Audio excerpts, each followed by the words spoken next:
Inna sholata tanha 'anil fahsya'i wal. Nah, syahwat itu munculnya dari fahsya. Pornografi, porno aksi, LGBT, kata-kata jorok dan lain sebagainya, itu dari syahwatnya fahsya. Pencegah utamanya adalah salat. Maka dalam sujud mohonkan khusus kepada Allah supaya bisa dibimbing, diberikan kekuatan oleh Allah untuk mengendalikan syahwatnya.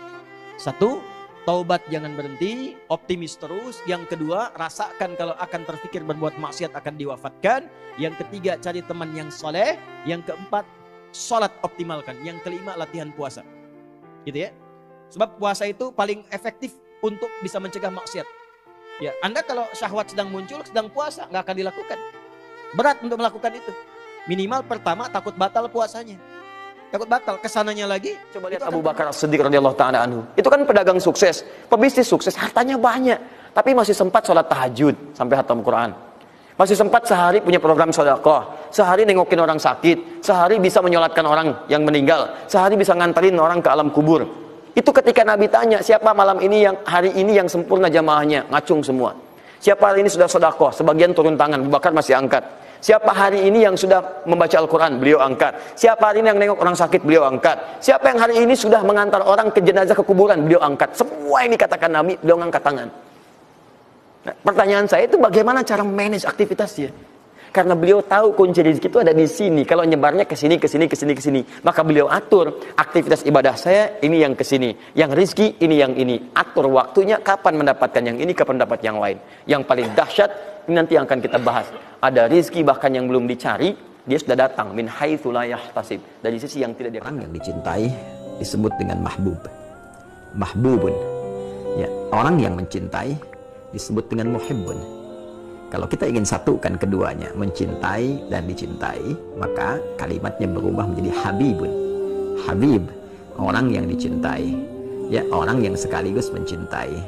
Maka seringkali ya keturunan-keturunan Rasulullah itu disebut dengan habib untuk memberikan kesan bahwa keturunan-keturunan Nabi mesti menjaga nilai mawaddah yang diturunkan langsung oleh Rasulullah dengan banyak melahirkan cinta kasih pada sesama, baik dalam bentuk amar ma'ruf ataupun nahi mungkar.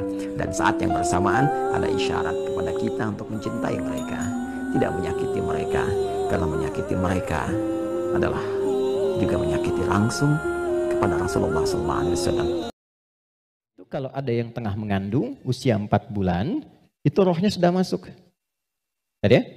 Dan di situ nanti ada tuntunan bagaimana mendidik anak sejak dalam masa kandungan. Kami pernah share ini di hari Quran dan dipraktekkan. Alhamdulillah begitu anaknya mulai bicara yang keluar Quran. Dan setelah itu dicek kemudian oleh ustadz yang mengecek, ternyata telah hafal Quran 30 juz. Dalam baru bicaranya itu. Lalu diurutkan 3 tahun usia hafalan, 3 tahun usianya hafal Quran 30 juz. Di antara amalannya Quran surah ke-7 ayat 189. Falamma taghasyaha hamalat hamdan khafifa famarrat bi, sampai ke ujung ayatnya, da'amallaha rabbahuma la in ataitana salihah lanakunanna minasyakirin. Jadi kalau ada yang sedang mengandung, di antara sunnah membacakan untuk anak itu suami istri. Bukan hanya istri saja, suami saja. Suami istri berdoa, itu doanya ada di Quran surah 7 ayat 189. Satu ayat ini saja. Bedanya setan dengan manusia, setan itu salah nggak mau tobat karena sombongnya. Manusia salah, manusia tobat. Kan gitu kan?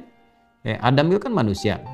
Nabi Adam tuh maksum, dijaga oleh Allah dari salah. Tapi di kasus ini diperkenankan salah untuk memberikan inspirasi, contoh kepada anak keturunannya yang bukan Nabi dan Rasul, yang tidak maksum, yang pasti salah.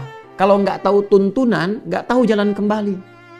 Makanya Adam diizinkan oleh Allah itu, ya, tergoda oleh iblis melakukan kesalahan, itu pengantar tugas kan ke bumi.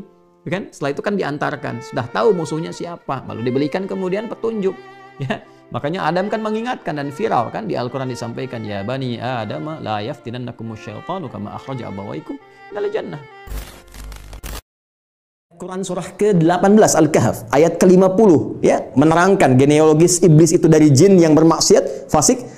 Ya, wa idz qulna lil malaikati isjudu li adama fasajadu illa iblis kana minal jinni fa fasaqa an amri rabbi. Ya, ketika dia mulai fasik disebut dengan iblis. Ketika dia mulai menggoda, mewariskan kefasikannya disebut dengan syaitan.